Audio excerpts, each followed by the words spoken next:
포인터 좀 바꿔주세요. 오늘 19절 마지막 부분에 나와 있는 붙잡아 장터로 관리들에게 끌어갔다가 라는 제목을 가지고 함께 은혜를 나누고자 합니다. 여러분, 우리가 쉽게 예수를 믿고 섬기는 것 같습니다만은 아무리 열심히 해도 예수가 안 믿어지는 사람이 있어요. 근데 어느 사람은 그날 교회에 와서 그날 예수가 믿어진다는 거예요. 얼마나 이게 신기하고 놀라운 일인지 몰라요. 그러니 성도는 아무나 되는 게 아니에요. 살아있는 하나님의 말씀을 통해 구원과 은혜가 믿어져야 돼요. 하나님의 말씀은 성경을 보면 믿기 전에도 어떻게 해요? 치료되고 회복되는 역사가 있습니다. 그 말씀을 듣고 그 자리에서 순종만 해도 치료되고 회복되는 경우가 있어요. 그러니 어느 순간에도 우리는 내 자신이 들어야 할 말씀들이 들려지고 받아들여지는 성도가 되어야 합니다. 말씀이 받아들여진다. 여러분, 얼마나 기쁜 일인지 몰라요. 얼마나 감사한지 몰라요. 말씀이 받아져야 내가 제자가 되든 하나님의 사람으로 살든 그렇게 될 수 있는 것 아니겠어요? 사람들은 때때로 자신이 불행하다고 말하곤 합니다. 그러나 세상에서 가장 불행한 사람은 하나님의 말씀을 어디서든 들을 수 있는 이 시대에 살아가면서 나를 향한 하나님의 살아있는 소망이 된 말씀이 믿어진 적이 없는 사람. 이 사람이 가장 불쌍한 거예요. 그래서 나를 구원으로 은혜로 이끄는 하나님의 말씀이 내가 들어야 할 소망의 말씀이 아니라 자신과는 상관이 없다고 여기고 사는 사람이야말로 세상에서 제일 불쌍한 사람인 것이죠. 그런 면에서 목사인 저는 교회에 나오면 하루의 대부분을 하나님의 말씀과 씨름하며 그곳에서 은혜를 캐는 것을 어부로 삼은 사람이에요. 마치 어부가 고기를 낚는 게 업인 것처럼 말씀에서 은혜를 캐고 금강을 캐고 다이아몬드보다 더 좋은 하나님의 은혜를 캐는 게 저의 일이죠. 그렇다고 해서 절대 그게 돈이 되는 일은 아니에요. 따라서 목사가 말씀을 읽고 기도하고 하나님이 주신 은혜를 구하고만 사는데도 가족과 성도들이 좀 먹을 것을 위해서 성공을 위해 다른 일을 하라고 권하지 않는 것, 얼마나 감사한 일인지 이루 말할 수 없습니다. 그런데 목사보다 더한 사람들이 있죠. 일도 열심히 합니다. 돈도 열심히 벌어요.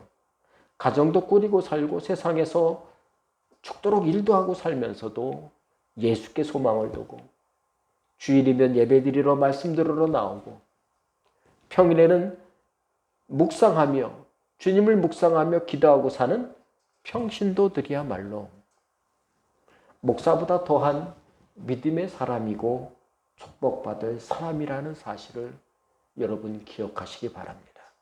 그러니 나 한 사람 예수 믿는 게 절대 가볍지 않아요.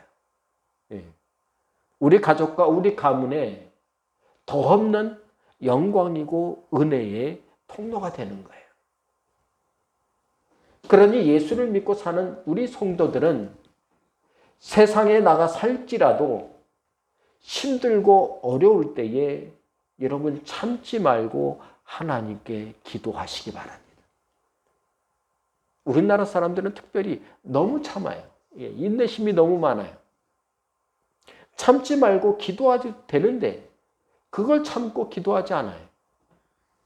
하나님께 맡겨도 되는데 그걸 맡기지 않고 혼자 해결하려고 분투하고 분주하고 힘들어하는 것들을 얼마나 많이 보는지 몰라요.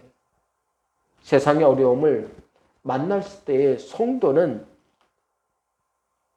예배를 통해 어떻게 해요? 은혜 받고 기도로 주님의 도움을 받고 사는 것을 당연하게 여겨야 합니다. 성도는 하나님께 나의 아픔과 걱정과 근심을 쏟아내고 맡기고 살 줄 알아야 진정으로 여러분 믿음의 사람으로 계속 이어져 살아갈 수 있는 것이지요. 그래야 하나님께서 내 삶에 개입하시고 내 가정에 개입하시도록 하는 귀중한 통로가 되고 은혜로 살게 되는 길이 되는 것입니다. 그러니 하나님의 말씀을 듣고 사는 우리 성도들은 무엇보다도 말씀을 들을 때마다 충분히 위로를 받아야 합니다. 이런 말씀에 위로받지 않는다면 어떤 거예요? 다른 것에 위로받으려고 사람들은 어떻게 해요? 본능적으로 찾아가요. 예. 이 말씀의 위로를 믿지 못하니까 술로 위로받고 다른 사람에게 위로받고 재물과 성공에 위로받고 살려다가 인생의 뒤안길로 사라져간 사람이 얼마나 많은지 모릅니다. 욥을 보세요.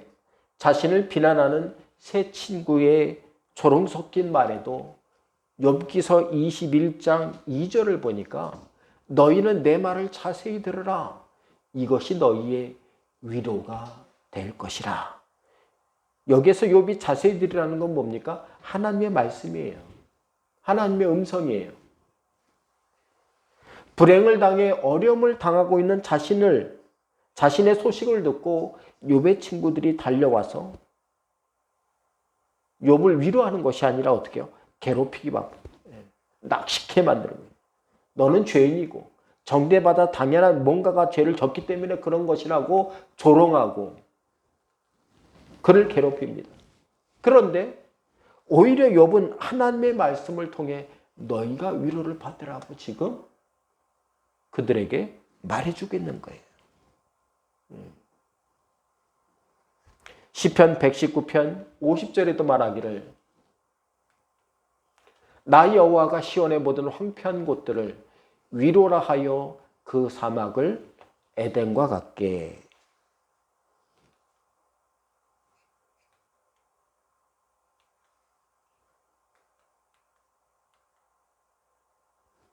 예. 시편 119편 50절에 보니까 이 말씀은 나의 고난 중에 위로라. 주의 말씀이 나를 살리셨기 때문이다. 이렇게 말씀해 주고 있어요. 여러분, 말에 화내고 분노하고 살기보다는 우리는 하나님의 말씀을 들을 때마다 위로받고 치유되며 그래서 하나님의 백성으로 살아가는데 부족함이 없는 그런 믿음의 사람이 되어야 합니다.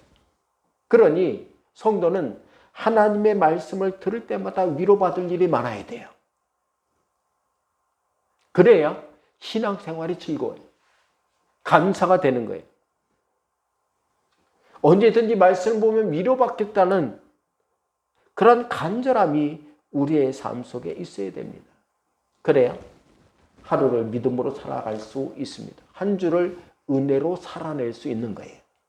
성도 여러분, 세상을 살아가면서 고난 없이 근심 없이 괴로움 없이 사는 사람은 아무도 없습니다. 누구나 고난을 당하고 걱정하며 근심하고 살아갑니다. 그러나 우리가 하나님이 주신 말씀을 믿음으로 들어서 위로받고 은혜받고 살아갈 때에 고난 중에도 감사하고 살 수 있는 거예요. 여러분, 고난 중에 누가 감사할 수 있겠습니까? 그런데 믿음의 사람, 하나님의 말씀에 위로가 충분한 사람은 감사할 수 있다는 거예요. 하나님의 은혜가 내 삶의 어려움보다 더 크기 때문에 그렇습니다. 그러니 말씀에 위로받고 살 때 성도는 어떻게 해요? 근심 중에도 기도할 용기를 얻습니다. 그러니 내가 기도보다 걱정을 더 많이 합니까? 말씀에 더 위로받으세요. 말씀에 위로받으면 기도할 마음과 용기가 생기는 거예요. 말씀에 힘을 얻고 살아갈 때만 성도는 하나님의 은혜를 찾고 구할 수 있는 간절함을 경험하게 되는 것입니다. 사람의 위로는 잠깐이면 지나가지만 하나님의 말씀으로 받은 위로와 은혜는 우리의 마음과 삶의 주름을 완전히 펴줍니다. 근심으로 얼굴을 들고 사는 것이 아니라 주님의 얼굴을 들고 사는 믿음의 일들이 있게 하시는 분이 바로 주님이세요. 기억하시기 바랍니다. 고난 중에 있는 사람에게는 반드시 위로가 필요합니다. 위로 없이 견디고 버티고 살지 마세요. 그게 병이 되는 거예요. 고난 중에 있는 사람은 내가 반드시 위로받을 것을 찾게 돼 있어요. 성도는 때문에 주일마다 하나님 주시는 말씀에 위로를 충분히 받아야 돼요. 그래서 하나님을 생각하고 묵상할 때마다 한 주간을 살아가면서도 하나님의 그 위로와 은혜를 결코 놓치지 않고 붙잡고 살아갈 만한, 그래서 한 주를 믿음으로 넉넉히 살아가는 우리 성도 되시길 간절히 바랍니다. 그러려면 하나님의 말씀이 나를 살릴 수 있도록 어떻게 해요? 내어드려야 돼요. 나를 내어드리고 맡기지 못하니까 어떻게 해요? 하나님의 말씀이 나를 살리실 수 없는 거예요. 말씀을 들을 때 내 마음을 내어드리세요. 마음을 여세요. 여러분, 하나님이 주신 말씀이 나를 살릴 수 있도록 우리는 날마다 내 자신을 하나님께 드려야 합니다. 하나님의 말씀에는 고난 중에도 나를 살릴 만한 은혜와 능력이 있어요. 파란만장한 인생을 살아가고 있습니까? 내게 필요한 것은 고난 중에도 나를 살리실 하나님의 말씀을 듣고 주님께 나를 맡기고 사는 거예요. 하나님께서는 자신을 내어놓는 인생들을 결코 여러분 내버려 두지 않으세요. 기어코 찾아가서 만져주시고 고치시고 살리시고 회복해 하십니다. 그러니 하나님의 말씀은 침체된 사람을 다시 일으켜줘요. 하나님의 말씀은 두려움의 포로가 된 사람을 은혜로 해방시켜줍니다. 하나님께서는 인생이 너무 힘들다고, 그래서 차라리 자신을 죽여달라고 외쳤던 엘리야에게 위로의 말씀과 더불어 일용할 양식을 주시며 그의 회복을 도와주셨습니다. 이사야서 51장 3절에 보니까 나 여호와가 시온의 모든 황폐한 곳들을 위로하여 그 사막을 에덴 같게, 광야를 여호와의 동산 같게 하리라, 이렇게 만들어요. 여러분, 사막을 에덴으로 만드신다는 거예요. 광야를 여호와의 동산 같게 만드신다는 거예요. 이사야가 하나님께 계시를 받아 말씀하고 고백한 거예요. 아무리 우리의 마음이 사막과 같이 메말랐을지라도 그 메마른 우리의 심령을 에덴 동산까지 바꾸시는 분은 하나님 한 분뿐이 없다는 거예요. 그러니 하나님의 말씀을 우리가 어떻게 해요? 철석같이 듣는 게 얼마나 우리에게 복이 되는지 몰라요. 이사야서 66장 13절에도 보니까 어머니가 마치 자식을 위로함같이, 당연한 거잖아요. 어머니가 자식을 위로한다, 당연한 거예요. 마치 그런 것과 같이 하나님께서 어떻게 해요? 내가 너희를 위로할 것이다. 내가 너희를 위로하는 것이 당연하다고 하나님께서 우리에게 지금 말씀해 주고 계신 것입니다. 구약에서만 그렇습니까? 마태복음 5장 4절에 보니까 예수님께서 어떻게 해요? 너희는 내 통하라. 그런 자는 복이 있나니 그들이 위로를 받을 것이다. 누구에게 위로를 받겠습니까? 주님을 통해서 위로를 받겠다는 거예요. 주님이 위로 주시겠다는 거예요. 오늘 나를 향한 그 준비된 주님의 말씀이 있습니다. 그 말씀을 통해서 위로받고 은혜 받으며 나를 맡길 만한 귀한 말씀들이 우리의 삶에 넘치길 바랍니다. 그래서 다 내 것 삼고 살아감으로 말씀의 위로가 삶의 은혜로 바뀌고 드러나 살아가게 되는 모든 성도 되기를 간절히 바랍니다. 오늘 본문 19절에 보니까 여종의 주인들은 자기의 수익의 소망이 끊어진 것을 보고 바울과 실라를 붙잡아 장터로 관리들에게 끌어갔다. 이렇게 지금 말씀해 주고 있습니다. 오늘 이 19절 하반절에 나와 있는 말씀을 가지고 함께 은혜를 나누며 한 주간을 시작하길 원합니다. 첫 번째로 사람은 어디에 붙잡혀 사는지가 중요하죠. 예. 여러분, 나는 어디에 붙잡혀 사는가? 붙잡혔다는 거 내가 의도하지 않은 거예요. 내가 의도하지 않은 곳에 앉아 있을 때 사람은 어떻게 해요? 불편합니다. 예. 괴로워해요. 그래서 걱정에 붙잡혔다고 그러잖아요. 예. 내가 걱정을 붙잡은 게 아니에요. 내가 걱정에 붙잡힌 거예요. 그러니 내가 어디에 붙잡혀 사는지 뒤돌아보고 그것이 정말 내가 원하는 길이 아니면 우리는 하나님께 도움을 구해야 돼요. 여러분, 바울이 점치는 귀신 들린 여종에게서 귀신을 쫓아냈던 이유는 다른 이유가 있어서가 아니에요. 그가 예수께 붙잡힌 사람이기 때문에 귀신 들린 여종에게서 기도해야겠다는 마음을 먹고 예수 이름으로 기도했고 그를 쫓아낸 거예요. 바울이 만약 예수에 붙잡힌 사람이 아니라면 굳이 로마인들이 주인인 그 사람들의 여종인 이 점치는 귀신 들린 여종에게 기도할 이유가 없는 거예요. 예. 한 사람은 귀신에 붙잡혔고 그 주인들은 재물에 붙잡혀 사는데 바울은 예수에 붙잡혀 살았기 때문에 점치는 귀신 여종에게 귀신을 쫓아내는 기도를 고백하게 된 것입니다. 여러분, 바울도 전에는 세상 명예를 쫓아 살던 사람 아닙니까? 율법에 얽매여 붙잡혀 살던 사람이었어요. 그러나 주의 복음의 말씀에 붙잡혀 살다가 그것이 강력하게 붙잡혀지자 예수의 제자가 되었어요. 우리가 예수의 성도로 온전히 붙잡혀 산다는 건 뭡니까? 주님이 나를 붙잡도록 나를 내어 드리는 거예요. 지금은 주의 은혜에 붙잡혀 이방인들에게 주의 복음을 전하고 은혜를 전하는 전도자가 된 사람이 바로 바울입니다. 이것을 보면 사람의 인생은 무엇을 붙잡고 사느냐 또는 누구에게 붙잡혀 사느냐에 따라 인생은 완전히 달라지게 되는 거예요. 그러니 내가 원치 않는 걱정과 근심과 괴로움에 내 자신이 붙잡혀 있도록 여러분 내버려 두지 마세요. 우린 기도로 몸부림쳐야 돼요. 예? 그래야 그 걱정의 소나기에서 풀려나는 거죠. 내 힘으로는 안 돼요. 하나님의 도움이 필요해요. 주님의 인도하심이 필요해요. 주의 말씀의 능력이 필요한 것이죠.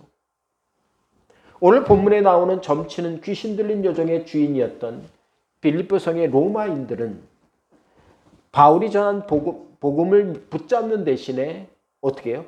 바울의 멱살을 붙잡습니다.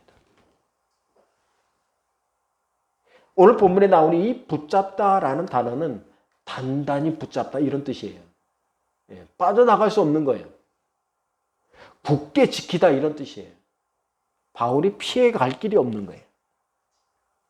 이후에 이들이 바울을 고소하면서 또 살펴보겠습니다만 말하기를 뭐라고 합니까? 자신들이 믿지도 못할 말을 이가 전한다. 이것을 보니까 이들도 바울이 전하는 복음을 이미 들었어요. 들었는데 그것을 붙잡지도 붙잡히지도 않았어요. 그랬더니 점치는 귀신이 쫓겨난 여종은 붙잡을 생각을 하지 않고 이제는 뭐 가치가 없는 거예요. 귀신이 없어진 여종은 아무 소용이 없는 거예요. 그랬더니 대신 바울의 멱살을 붙잡은 것이죠. 예. 이들은 이미 바울이 전한 복음을 들었던 사람이었습니다. 예수 그리스도의 십자가의 사랑과 구원의 은혜도 전에 들었을 거예요. 그러나 그들에게 십자가의 복음과 하나님의 말씀은 그저 믿지 못할 만큼의 가치가 없는 말씀으로 취급됐어요. 잡동사니로 취급됐어요. 그렇다면 왜 이 빌립보 성에 똑똑하고 명성이 있으며 비즈니스에 능했던 그들은 주의 복음, 구원의 말씀을 도통 믿지 못할 말로 들었던 것일까요? 우리는 그 이유를 심하게 말하면 그들이 바울의 멱살을 붙잡았던 것에서 이해할 수 있습니다. 여러분, 비즈니스에 능했던 빌립보서의 로마인들에게 귀신이 떠난 여종은 가치가 없는 거예요. 그러니까 붙잡지 않았죠. 그래서 그녀에게서 귀신을 쫓아낸 바울을 대신 도망가지 못하도록 단단히 붙잡았어요. 바울에게서 어떻게든 자신이 받은 손해를 보상받기 위해서 붙잡은 거예요. 이러한 일들은 요즘 세상에도 어렵지 않게 볼 수 있어요. 이 시대에 많은 사람들은 손해보고 살지 않기 위해서, 손해보고 살지 않기 위해서 얼마나 부단히 노력하고 애쓰고 사는지 몰라요. 그래도 손해보는 사람이 생겨요. 이 시대의 사람들이 가장 많이 단단히 붙잡고 사는 것은 무엇입니까? 이들이 단단히 붙잡혀 사는 것은 누구예요? 무엇에 그렇게 붙잡혀 삽니까? 인기 있고 마음 가는 것. 그래서 많은 사람들이 붙잡기를 바라는 것들에게 여러분 많은 사람들이 붙잡혀 살아요. 그것을 붙잡으려고 애를 써요. 그러나 이 모든 것 중에 가장 좋은, 안타깝게도 그들이 붙잡고자 하는 것이 예수가 아닐 경우가 훨씬 많다는 거예요. 바울 당시의 빌립보 성도 마찬가지죠. 지금 세상과 별반 다르지 않아요. 그들 또한 예수가 아닌 다른 것을 더 소중히 여기고 그것을 붙잡으려고 했어요. 여러분, 자신이 하나님에 의해 창조된 사람인 것을 믿는 사람은 세상이 다르게 보여요. 모든 것이 하나님의 손길에 닿아 있다는 사실을 우리는 믿게 되는 것이죠. 그러니까 내 인생도 하나님께 연결되어 있기 때문에 내가 하나님과 어떻게 관계하고 교제하고 사는가 중요한지를 알게 되는 것이죠. 바울은 귀신들이 여종이라 할지라도 그녀 또한 하나님의 귀한 사람이라는 것을 알아보았습니다. 왜냐하면 그는 주님께 붙잡힌 사람이기 때문에 그게 보였어요. 이 시대의 장애인에 대한 인식이 많이 개선됐습니다마는 앞으로 더 개선될 걸로 봐요. 왜냐하면 선진국이 되어가면서 그 장애인 인식이 훨씬 더 개선되고 바뀔 것 같습니다. 그러나 그것보다도 무엇보다도 우리의 예수에 대한 말씀에 대한 그리고 의리에 대한 은혜에 대한 인식이 더 급히 개선되어야 한다는 것을 우리는 깨달아야 합니다. 예수에 대한 말씀에 대한 인식이 부족함으로 인해서 누리지 못하고 사는 은혜가 너무나 많아요. 믿음은 사람을 창조한 하나님을 아는 거예요. 인정하는 거에서 출발합니다. 창세기는 바로 그것을 알려주는 중요한 말씀이죠. 동시에 내가 하나님에 의해 창조된 사람인 것처럼 다른 사람도 자신과 똑같은 하나님에 의해 창조된 사람이라는 것은 믿음이 없으면 가질 수 없는 거예요. 그런 생각은 믿음이 없으면 가질 수 없어요. 지금 바울의 멱살을 단단히 붙잡은 그들의 손과 삶이 바뀌려면 먼저 어떻게 해요? 붙잡는 대상이 바뀌어야 돼요.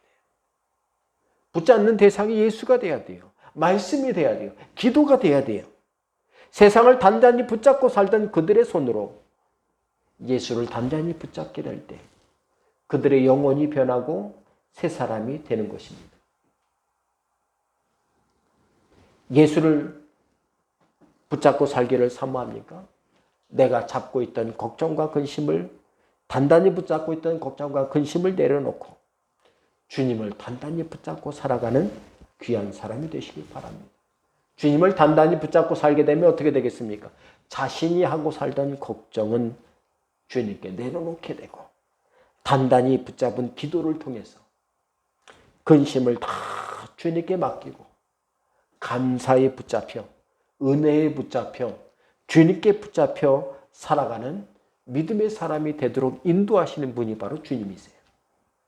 그러니 성도 여러분, 세상을 살아내면서 여러분 예수 믿는 사람들이 잘못 생각하는 게 세상을 살아내면서 어떻게 해요? 착한 사람이 되려고 애를 써요. 주님의 목표가 여러분 착한 사람입니까? 아니에요. 아니에요. 야곱도 여러분 욕심 가득한 야곱도 변화시키는 분이 하나님이시잖아요. 세리도 변화시키는 분이 주님이세요. 세상은 예수 믿으면 착한 사람이 되게 하는 게 그거 아니에요. 예수 믿었으니 착해져야지. 아니에요. 아니에요. 착한 사람이 되려는 증후군을 버리세요. 착한 사람 신드롬에 빠지면 안 돼요. 우리는 착한 사람이 아니라 예수께 붙잡혀 사는 사람이 되어야 합니다. 많은 예수 믿는 사람, 이제 예수 믿으니 좀 착해져야지. 아니에요. 예수에 붙잡히세요. 그러면 나도 모르게 선해지는 거예요. 예. 예수 믿는데 아직 내 마음이 예수께 붙잡히지 않았어요. 억지로 착한 척 하지 마세요. 예. 그러지 않아도 돼요. 주님이 뭐라고 안 하세요. 너가 더 나를 붙잡아야겠구나. 내가 너를 붙잡아야겠구나. 예수를 단단히 붙잡고 살면 성도로서 살아낼 수 있는 힘과 은혜는 주님께서 책임져 주십니다. 주님은 허술하게 잡고 살면서 교회가 크고 유명하다. 세상에서 내가 유명하게 되는 것, 그거 별로 복 아니에요. 그거 복 아니에요. 주님과 전혀 상관없어요.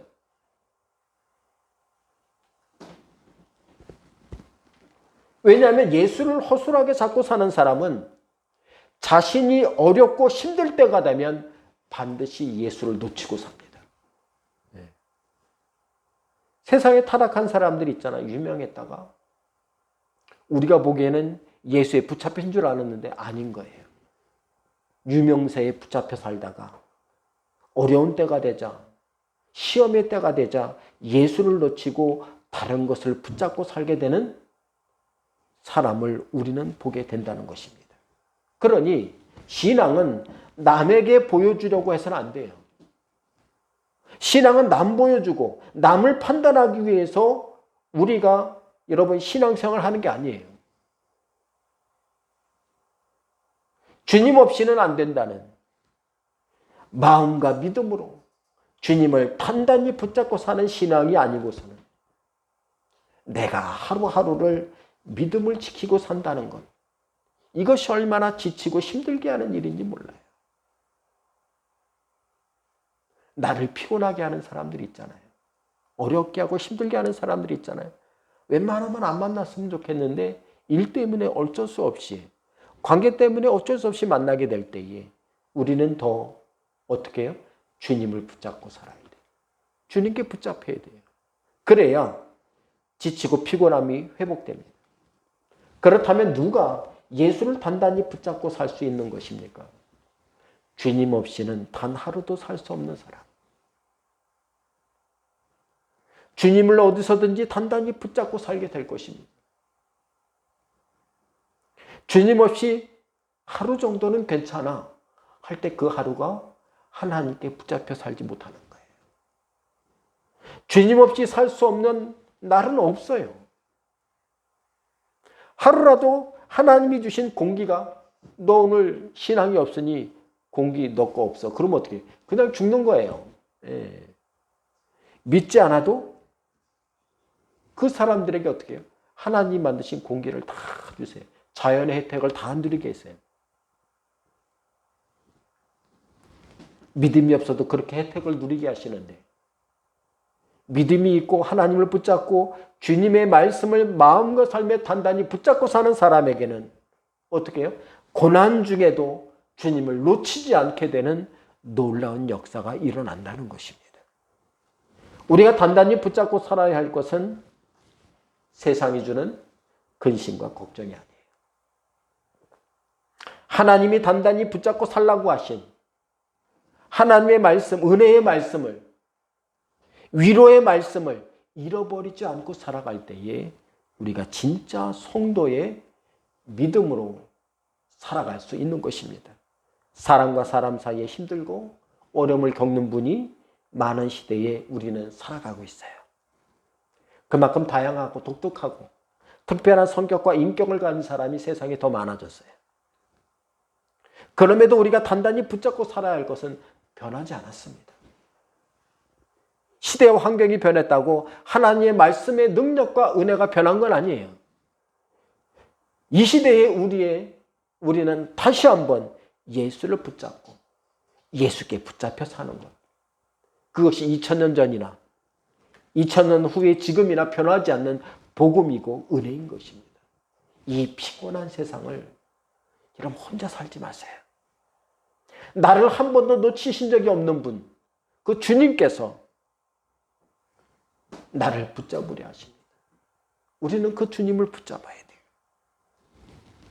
그런 우리 성도들은 은혜로, 말씀으로, 또 감사로 살도록 우리를 날마다 도우시는 예수를 단단히 붙잡아야 됩니다. 오늘 본문을 보면 바울은 빌립보 성의 로마인들에게 꼼짝 못하고 단단히 붙잡혔어요.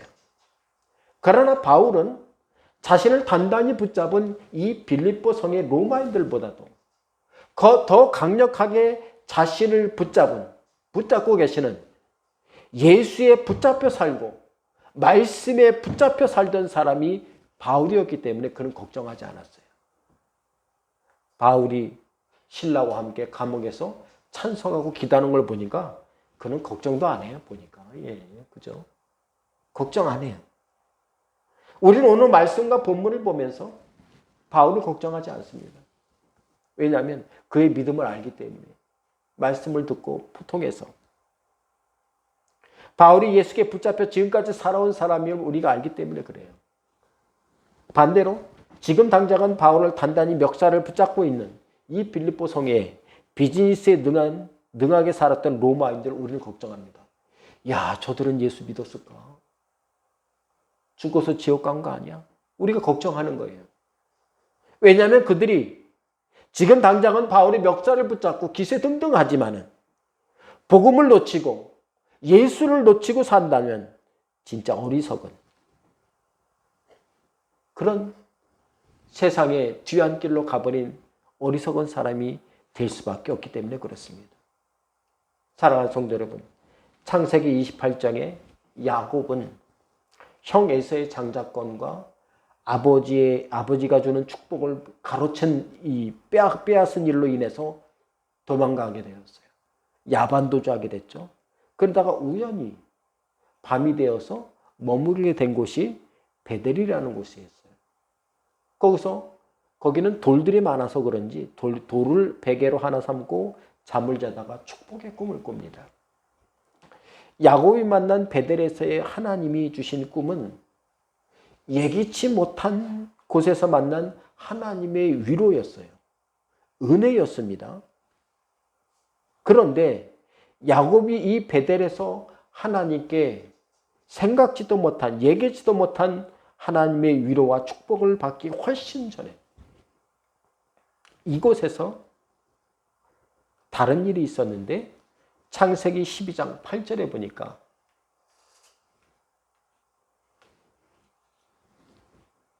아브라함은 하나님의 말씀을 따라 가나안 땅에 왔다가 이곳 베델에서 어떻게 해요?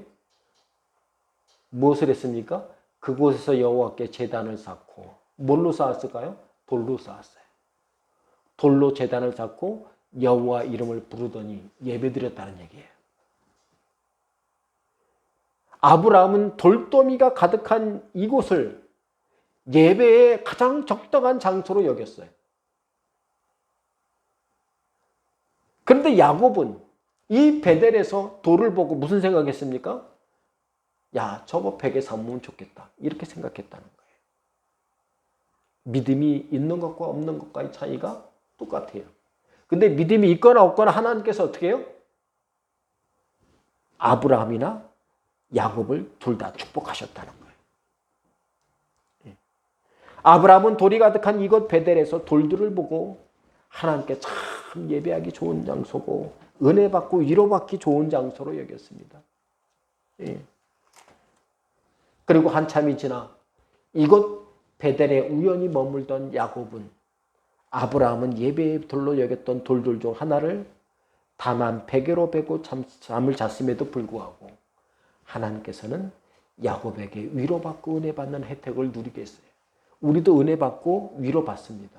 중요한 것은 이후에 야곱이 이때의 하나님의 위로를 어떻게 해요? 잊어버리지 않았다는 거예요. 그게 중요합니다. 잊어버렸다면 어떻게 해요? 세상 사람으로 똑같이 사는 거예요. 근데 잊어버리지 않았다는 거예요. 우연히 받은 하나님의 위로를 잊어버리지 않았더니 그게 야곱의 믿음이 됐어요. 우리도 그렇습니다. 하나님의 은혜 위로 많이 받는 거 중요해요.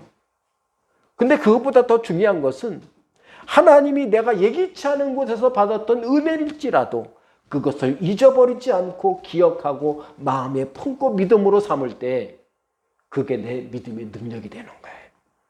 기도할 씨앗이 되는 거예요. 여러분, 이곳 베델이 영험한 장소라 그런 게 아니에요. 둘러보면 돌더미만 가득한 곳이었어요.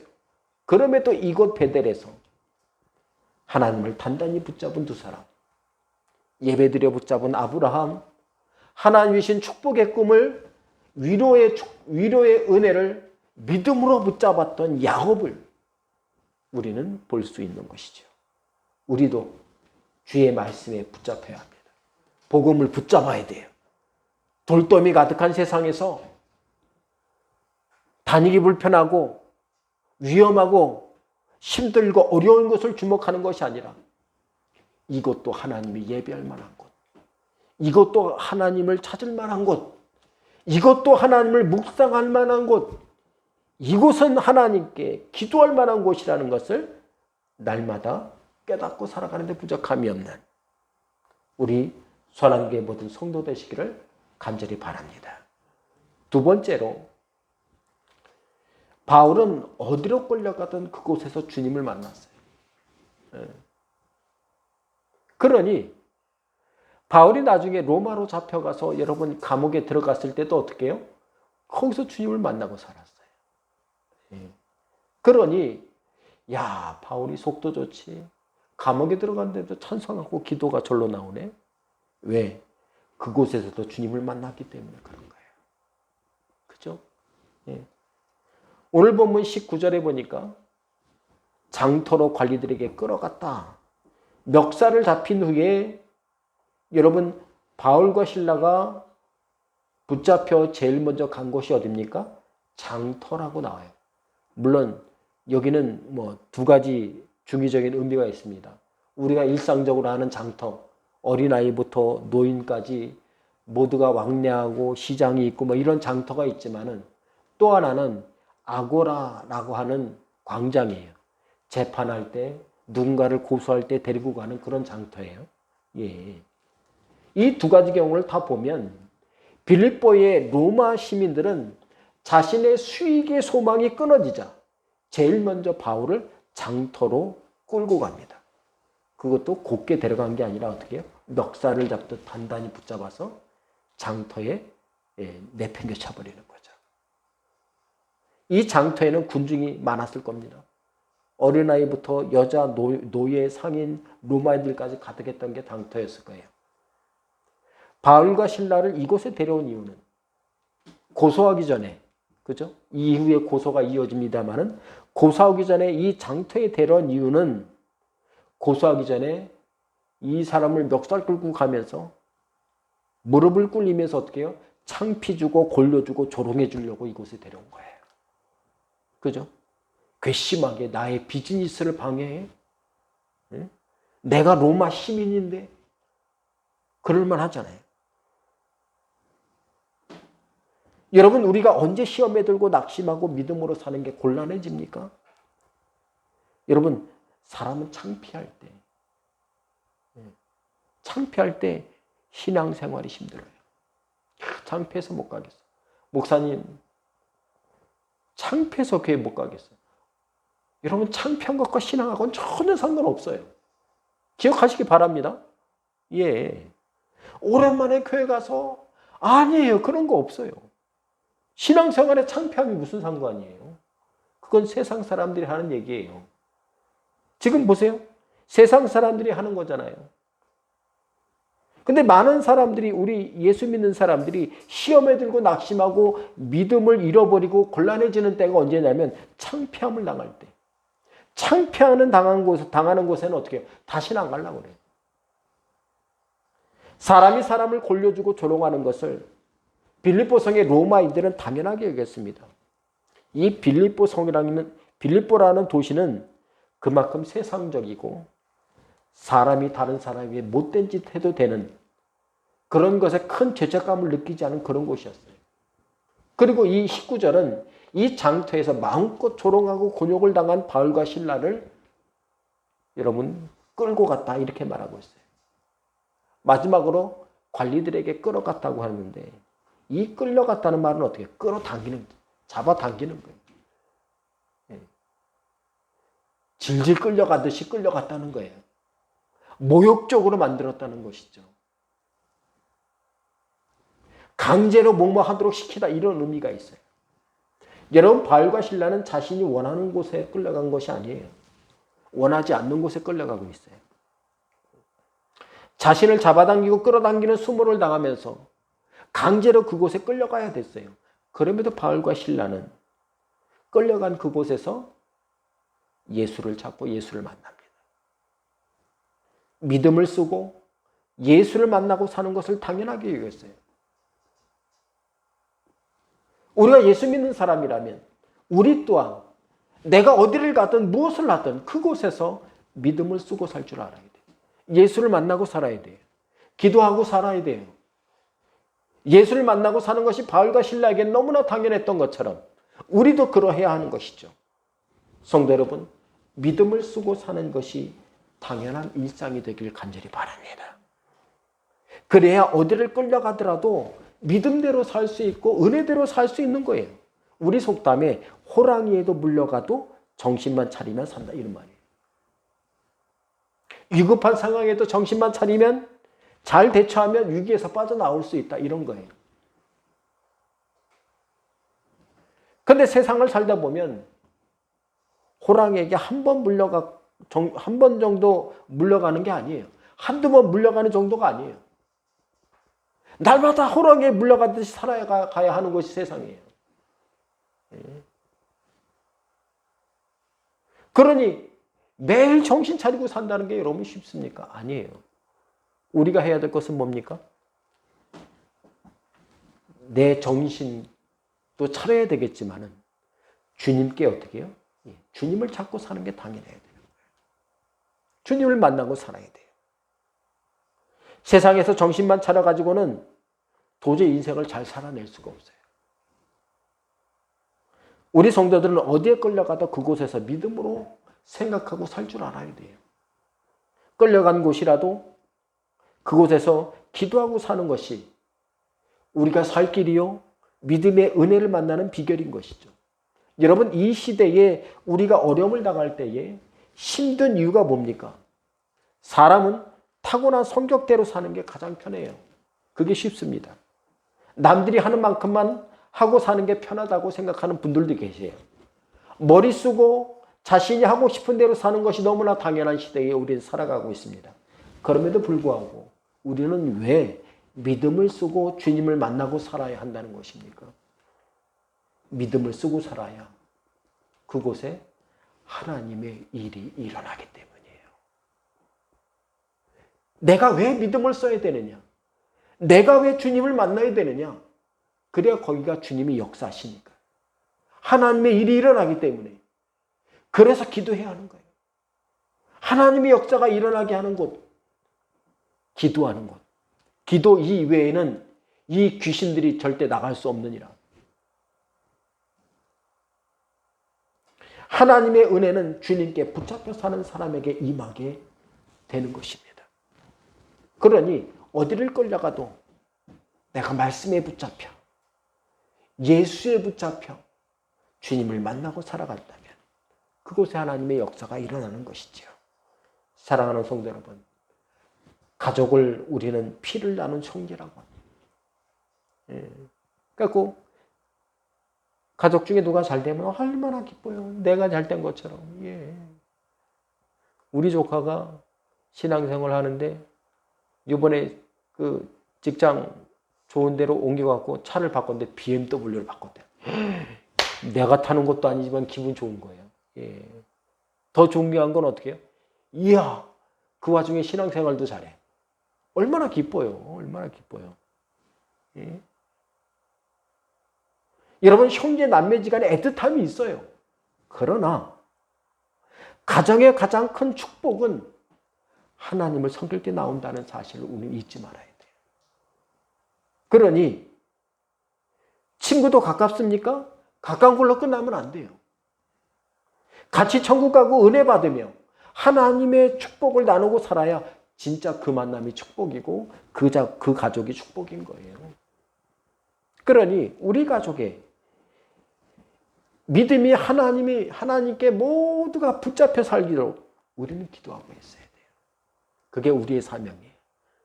먼저 믿은 우리의 사명이에요. 오늘 본문에서 빌립보성의 로마인들은 바알과 신라를 어떻게 되겠습니까? 다시는 보지 않을 사람 대하듯 막대했어요.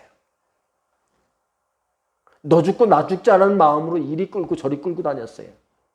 그럼에도 이 빌립보성에 하나님의 은혜가 가득할 수 있었던 것은 바울과 신라가 그렇게 붙잡혀 이리 질질 끌리며 저리 질질 끌리며 다녔음에도 불구하고 그들은 이 빌립보성은 어떤 성이 되어야 한다고 생각했습니까?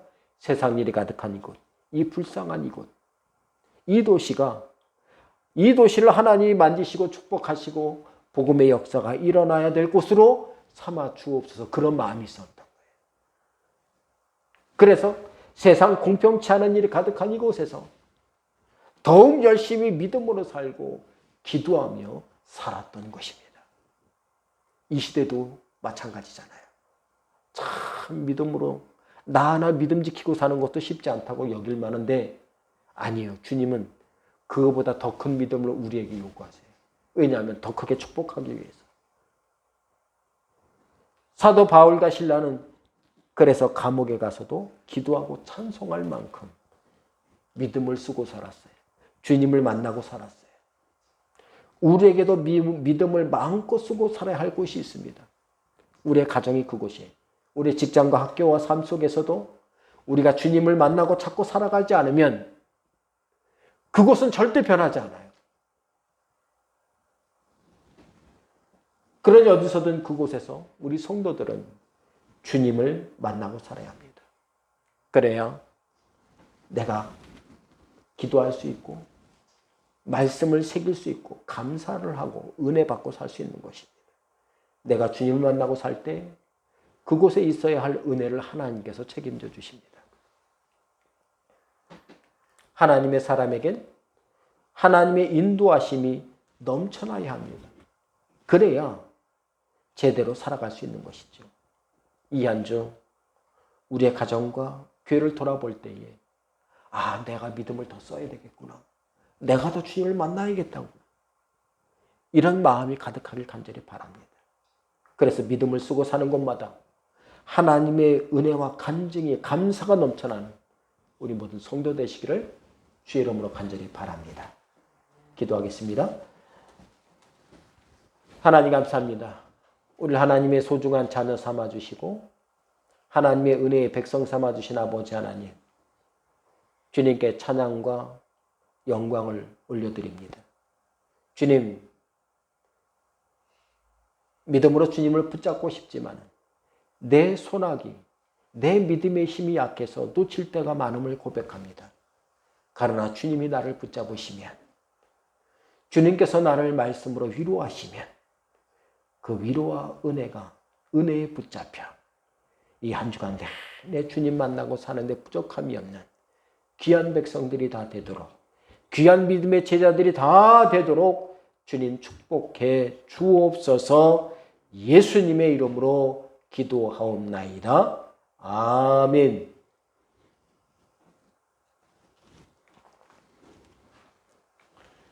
찬송가 540장 찬양 드리고 축도로 모든 예배